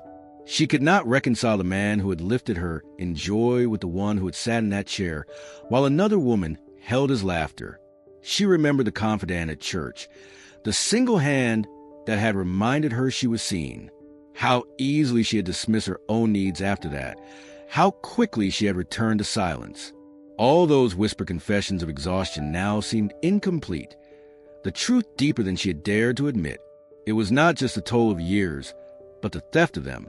Each memory she revisited brought not comfort, but corrosion. The house around her seemed to echo with ghosts of herself. Versions who had believed she was doing sacred work, who had believed sacrifice was the highest form of love. Now she looked at those ghosts with pity, almost shame. She wondered what her life might have been if she had seen through it sooner, if she had allowed herself to ask harder questions instead of drowning them in duty. As dawn crept into the room, pale light brushing across the wheelchair in the corner, she felt the depth of her loss not only in him but in herself. 15 years, given without pause, replayed and reframed until they no longer resembled devotion at all. They felt stolen. And for the first time, she let herself name the truth. It was not only betrayal of love, but betrayal of time, the most unforgiving theft of all. It began with glances that lingered too long. She felt them at the market, in the pews at church, on the sidewalks when she hurried home with her groceries. Neighbors who once praised her loyalty now looked at her differently. Their expressions caught between pity and amusement. Their whispers were no longer about her strength, but about her blindness, about the years she had poured into a man who had walked out of a chair when it suited him. At first, she tried to tell herself it was her imagination, but then the words reached her ears clearly, fragments carried on the breeze. All that time and he could walk. She gave up everything. 15 years, can you believe it? They did not lower their voices as they once had. They spoke as though her devotion was a cautionary tale, an example of sacrifice misplaced. The sound of their murmurs lodged in her chest like stones. She noticed, too, how the visits dwindled. Neighbors who used to drop by with small kindnesses, bread, flowers, offers of help, no longer came. When she passed them on the street, they nodded politely but kept walking, as though afraid her misfortune might cling to them. At gatherings, she felt the circle tighten without her, conversations halting when she approached, then shifting again once she moved on. She had once been admired for her steadfastness. Now she was discussed in tones of disbelief, her loyalty recast as foolishness. The shame settled on her like a second skin. Each time she walked past the wheelchair in the corner, she imagined the townspeople laughing at her behind closed doors. They had seen her push it through the square, rain or shine, her back bent, her face calm with duty. They had seen her carry bags of groceries in one arm while guiding him with the other. Those images, once marks of respect, now seemed to her the very proof of her humiliation. One afternoon, as she left the pharmacy, she overheard two women she had known for years.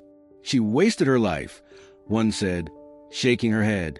The other replied, he must have been playing her all along. The words cut deeper than any accusation he himself could have spoken. She did not stop, did not turn, but the sting of their voices followed her all the way home. Inside the house, she moved quietly, each creak of the floorboards echoing her isolation. The ledger of medicines remained on the table, but she could hardly bear to look at it now. It seemed almost absurd, those columns of careful notes, the handwriting steady and precise. Proof not of devotion, but of how thoroughly she had been deceived. At night, when she lay awake, she could almost hear the whispers outside her window, the judgment of neighbors circling her house like unseen birds. Her silence had once been a shield, a way of surviving the endless weight of care. Now it became a prison, for she could not speak her anger without also confessing how deeply she had been fooled. She began to take different routes through town, avoiding familiar faces, timing her errands for hours when the streets were quieter. But avoidance could not erase the knowledge that her story had become public property, retold with smirks and shaking heads. What she had carried for love, others now viewed as folly. And so the humiliation deepened, not only in his betrayal, but in the eyes of those who had once admired her. The neighbors no longer saw her as the woman who had endured. They saw her as the woman who had been played, who had given her best years to a lie. In their whispers, her devotion had been stripped of dignity, leaving only the echo of her sacrifice, hollow and exposed. The confrontation came on a night when the weight of silence could no longer be borne. She had spent the day moving through the house in a haze, every sound sharpened by the anger she carried in her chest. The wheelchair sat by the window, empty for longer stretches now, and each time her eyes fell upon it, she felt her hands tremble. The whispers in town echoed in her ears, blending with the image of him in the alley, laughing freely with another woman. By evening, something inside her snapped. She could no longer cook his dinner, fetch his water, and keep her voice steady while questions toward her from within. When she entered the living room, he was already seated in the chair, the blanket drawn over his lap as though to reassure them both of the old charade. She stood before him, her hands clenched tightly at her sides. For a long moment she said nothing, only looked at him, the weight of 15 years pressing against the words she was about to speak. Then, with a voice low but unshakable, she asked the question she had been holding for weeks.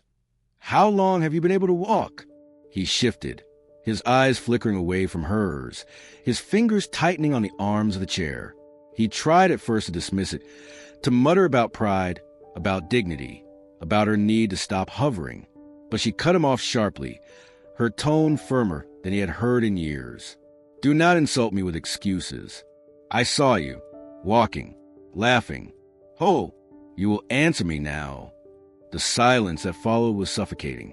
His jaw worked as though the words would not come, and for a moment she thought he might deny everything.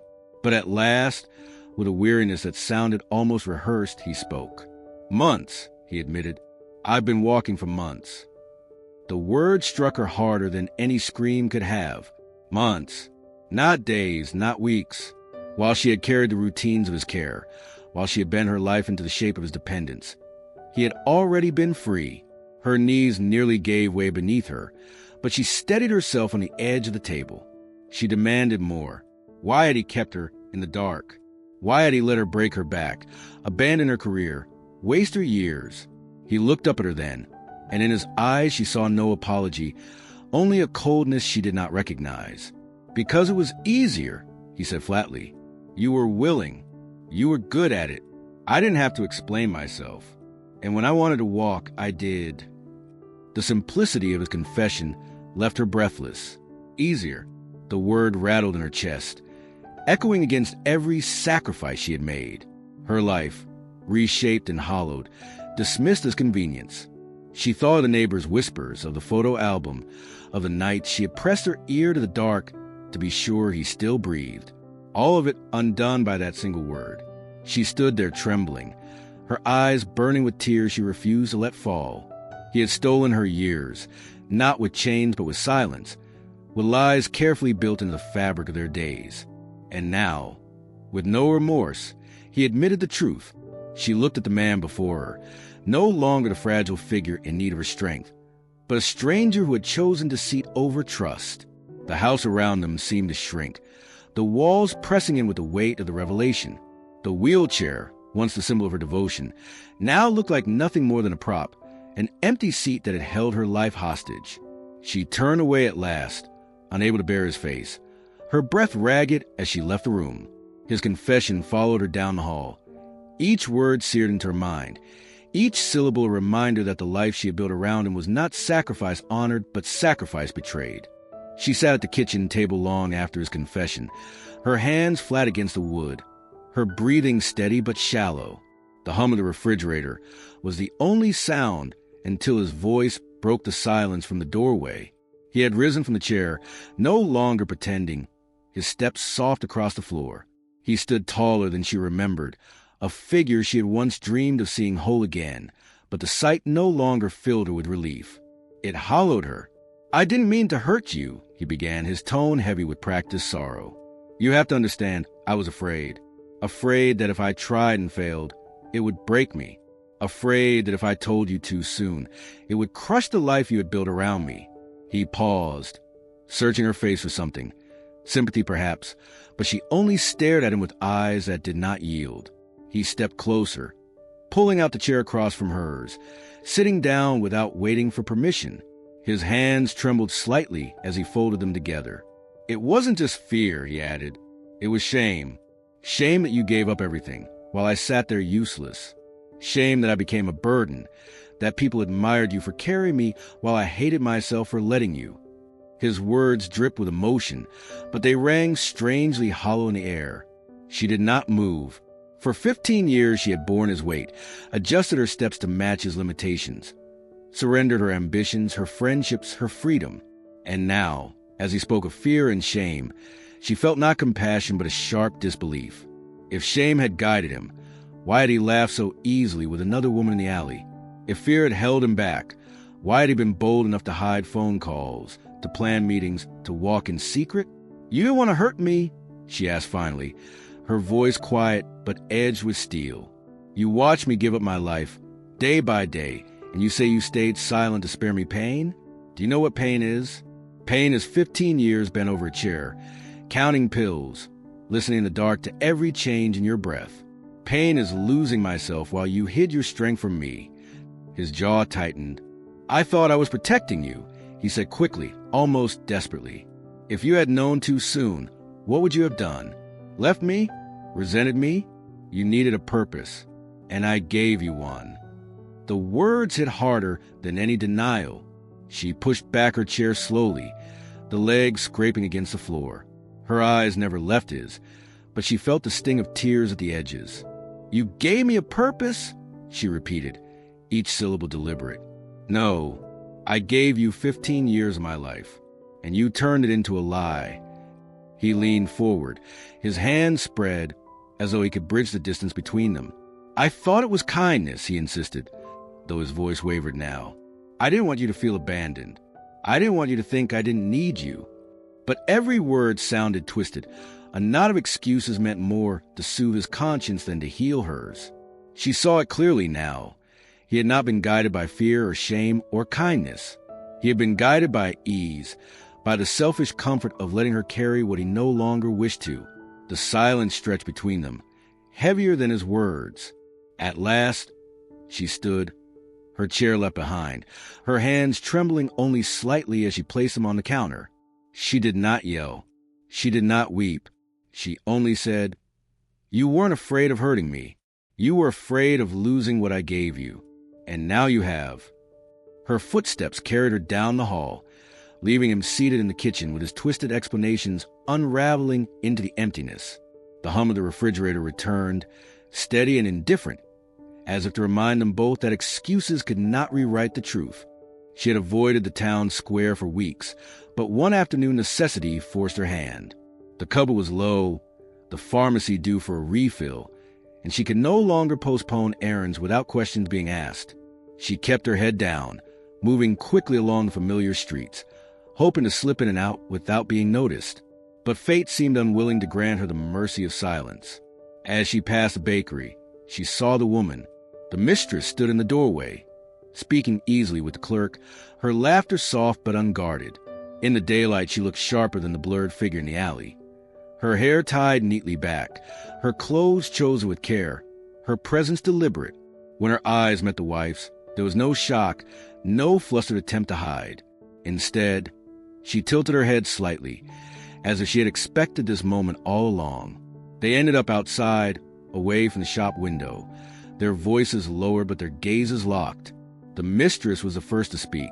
"You deserve to hear it from me," she said, her tone almost steady. "I know what you must think of me, but it's not what you imagine." The wife said nothing at first, her hands clenched around the strap of her bag, every muscle straining against the urge to turn and walk away. But curiosity, sharp as a blade, held her still. "Then explain," she whispered.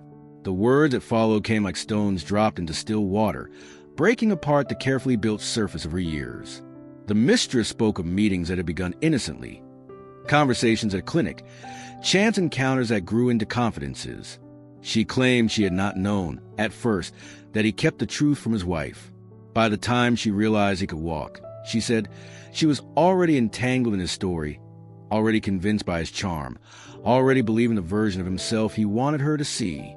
"He told me he stayed in the chair for you," the mistress continued, her eyes flickering with unease. "He said you had given up so much that he couldn't take away the only thing that gave your life meaning. He said you needed him helpless, or else you'd realize what you'd lost." The wife's breath caught, her heart pounding in her chest. The words stung not just for their cruelty, but for their familiarity. She had heard the same twisted justification from his lips, softened with excuses of fear and shame. To hear them repeated now, through the voice of another woman, stripped away any doubt. This was not confusion, not weakness. It was deliberate. The mistress's expression softened then, as if pity mingled with guilt. "I should have stopped it sooner. I should have told you. But he said you would never believe me, that you would cling to the life you had built with him. I thought," she faltered, then added, "I thought it wasn't my place."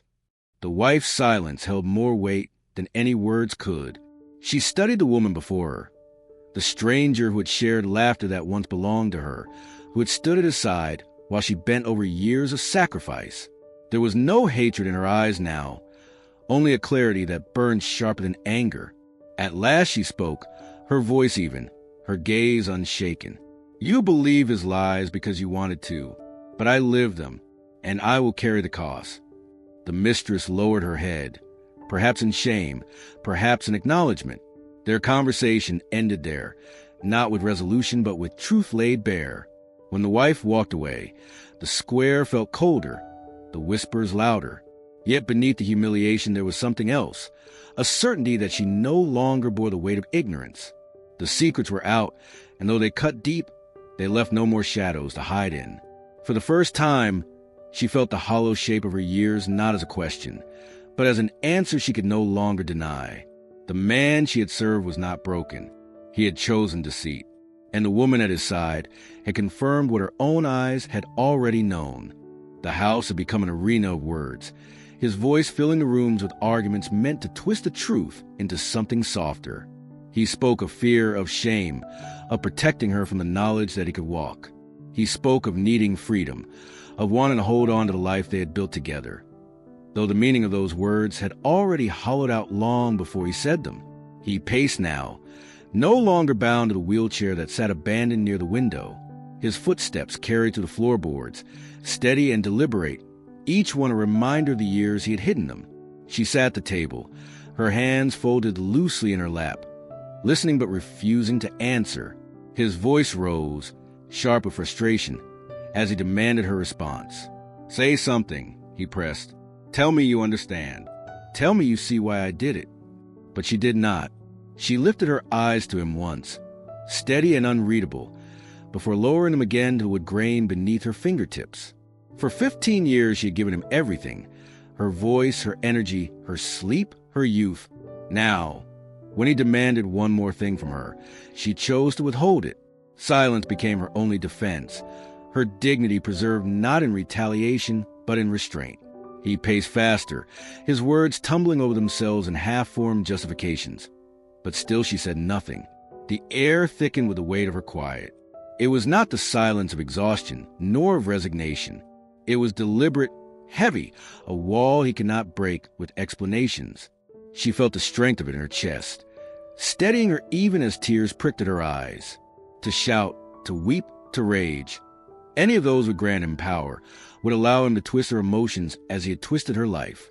But to remain silent stripped him of that control. He slammed his hand against the counter once, the sharp sound echoing through the kitchen. "You can't just sit there," he barked. "You owe me a response." She lifted her gaze again, calm, her lips pressed together, her eyes dry. That look unsettled him more than fury ever could. He faltered, his words breaking off into fragments, his pacing slowing until he stood still in the middle of the room.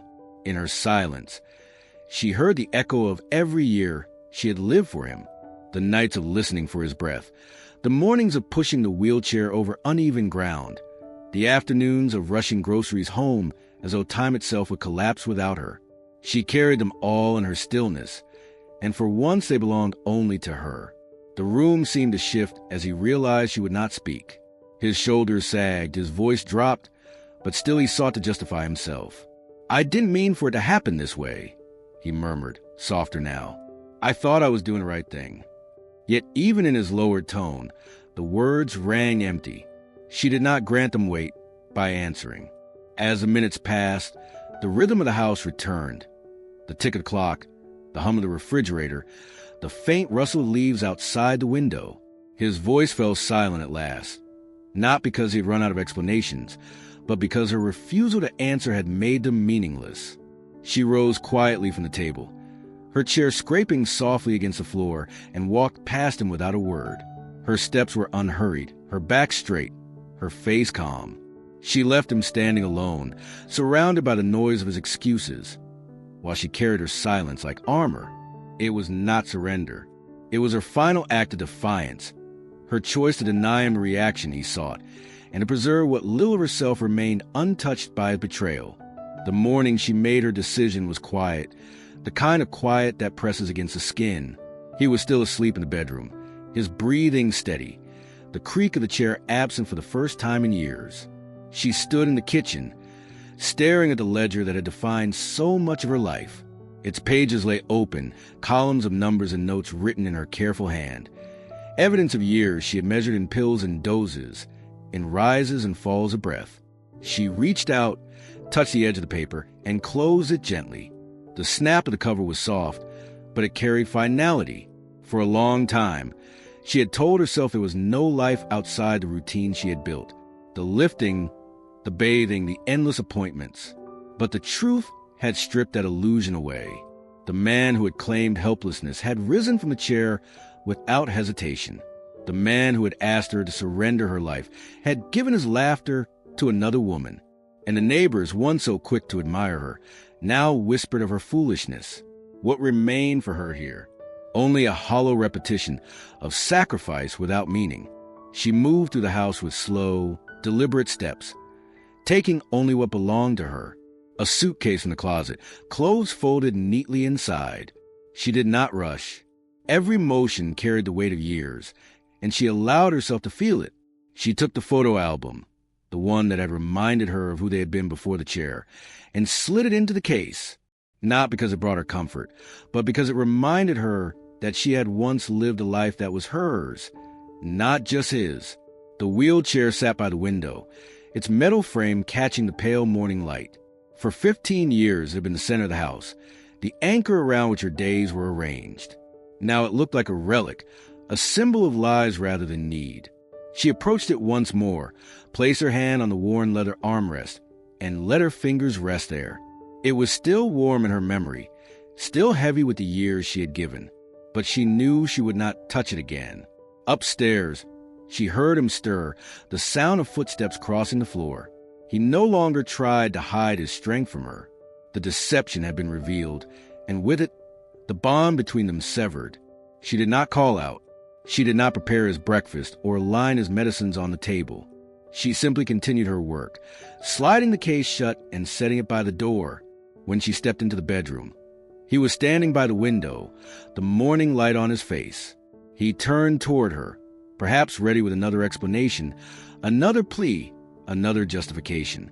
But she gave him none of the answers he sought. Her silence was not rage, nor was it forgiveness. It was the end. She looked at him once, long enough for him to understand, then turned away.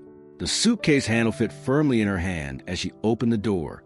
The air outside was cool, fresh, untouched by the years that had trapped her inside. She stepped onto the porch without hesitation, leaving the ledger closed on the kitchen table and the chair abandoned in its corner.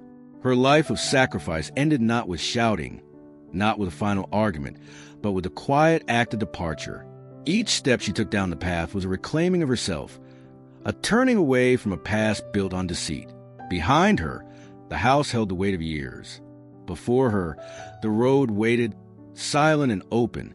The door closed behind her with a soft click, a sound that carried more weight than any slammed argument ever could. She stood on the porch for a moment, the suitcase in her hand, the cool morning air brushing her face. The house, which had held her life hostage for 15 years, loomed behind her. She did not look back at first. She simply breathed, steady and deep, as though filling her lungs with freedom she had forgotten belonged to her. Inside, he had followed her to the front hall. She had heard his footsteps, unhurried but firm, proof of the strength he had hidden all these years. When she finally turned, she saw him through the open window, standing by the doorframe without the chair, without the blanket, without the guise of helplessness. His figure was straight, his jaw tight, his hands clenched as though he could still control what was already gone. For so long, she had pictured him forever bound to wheels, his body dependent on her hands. Now he stood tall, yet strangely diminished. His strength, once revealed, was not liberation but exposure. The neighbors who might pass would see not the broken man she had tended, but the liar who had let her bear his weight. His freedom betrayed him. It left him naked to the truth. She descended the steps slowly, the suitcase rolling behind her with a hollow thud on each stair. He opened the door then, stepping onto porch. "Wait," he called, his voice carrying into the still air. But she did not stop. She turned her head enough to see him standing there, the man who had consumed her youth and her patience, the man who had woven deceit into every creak of the chair. He no longer looked like the figure from the photographs, nor the fragile soul she had pitied. He looked only like a man who had been caught standing when he had pretended to be broken. Her silence answered him. She reached the gate and pushed it open, its hinges groaning softly. He stood motionless at the top of the steps, no chair beneath him, no prop to hide behind. For the first time in years, their positions had reversed. She moved freely, her steps her own, while he was rooted in place, uncertain, stripped of the illusion that had defined him. The street stretched ahead, ordinary yet new. She walked with measured strides, the suitcase bumping against her leg.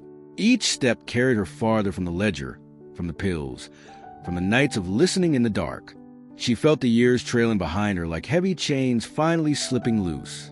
With every pace, the burden lifted, until she could breathe without the weight pressing on her chest. He called her name once more, quieter now, but she did not turn. The sound faded into the air, swallowed by the distance growing between them. She reached the corner and paused, her hand resting on the suitcase handle. Only then did she look back, one final glance. He was still there, standing alone on the porch, upright but exposed, his secrets no longer hidden. Their eyes met across the distance. No words bridged the gap. She let the silence stand as it always had, but this time it belonged to her. Then she turned and continued down the street, her back straight, her step steady, her freedom reclaimed not in defiance but in departure. Behind her, he remained where he was, a figure stripped of pretense, standing in the place where she had left him. Ahead of her, the road opened wide, and for the first time in 15 years, it was hers to walk.